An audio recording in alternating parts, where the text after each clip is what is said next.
Have you ever really thought about your mortgage? I mean, how a bank can just hand over hundreds of thousands of dollars for a house and somehow turn that into a multi-billion-dollar business? Well, today we're going to pull back the curtain on that exact thing. We're diving into the incredibly well-oiled machine behind your home loan. Okay, so let's get right into it. The big question is this: how does your dream home, probably the biggest, most personal purchase of your life, also happen to be a bank's absolute goldmine? The answer you'll see is a pretty fascinating mix of interest, fees, and some very clever financial engineering. And really, it all comes down to these two completely different viewpoints.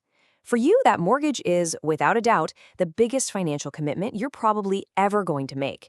But for the bank, it's one of their most stable, reliable, and wildly profitable products. Seeing it from both sides is the key to understanding the whole system. So let's start at the very beginning, shall we? The bank's entire profit engine is built right into the basic DNA of the loan itself. It's a surprisingly simple concept, but man, is it powerful. Let's just use a super simple, real-world example to make this all crystal clear. Imagine you're buying a house for $300,000. You put down the standard 20%, which is $60,000. That means the bank is on the hook for the other $240,000. That number right there is the starting point for everything. It's the principle that this whole business is built on. And now we get to the heart of it all: interest. This isn't just some small fee, you guys. This is the primary engine of profit for any lender. And when you're talking about a long-term loan like a 30-year mortgage, its power is just immense. So remember that $240,000 loan?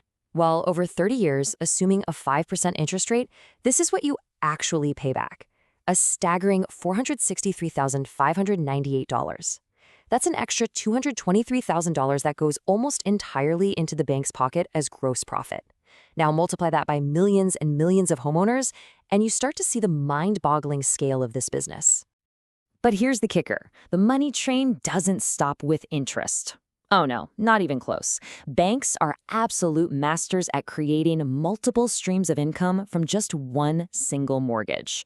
So let's take a look at what else they're stacking on top. It's like a layered cake of profit. On top of that huge slice of interest, you've got origination fees. That's for the paperwork of setting up the loan. Then you have servicing fees for the work of collecting your payment every month. They'll probably try to sell you some insurance too, but the most interesting one, the one that is a total game changer, is that last one: selling the loan. That's so big it needs its own section. Right. This brings us to a huge and, frankly, often hidden part of the business. See, banks don't just hold on to your loan for 30 years. In fact, more often than not, they sell it. And they sell it fast. Let's look at how this incredible loan recycling machine actually works. The key to this whole operation is something called a mortgage-backed security, or an MBS. It sounds complicated, but the idea is simple. A bank takes your mortgage, bundles it together with thousands of other mortgages, and creates a brand new financial product out of thin air. And big-time investors like pension funds love to buy these things because they kick off a nice, steady stream of income from all of our collective monthly payments. So here's the play-by-play. Your loan gets approved, it gets bundled up, that bundle gets sold off to investors, and here, this is the most important part. The bank gets its $240,000 back right away.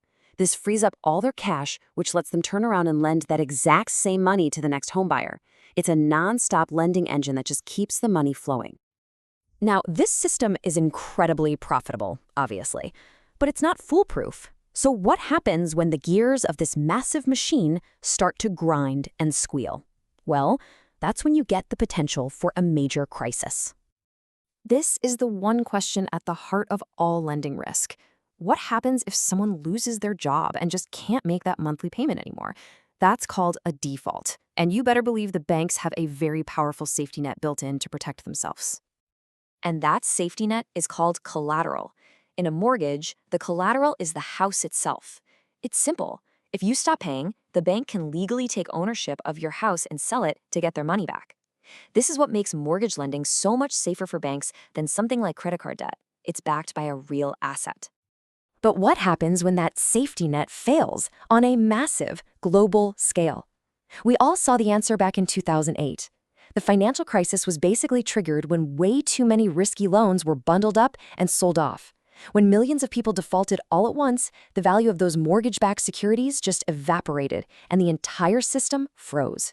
It was a complete catastrophe, built on the very same principles we've just been talking about.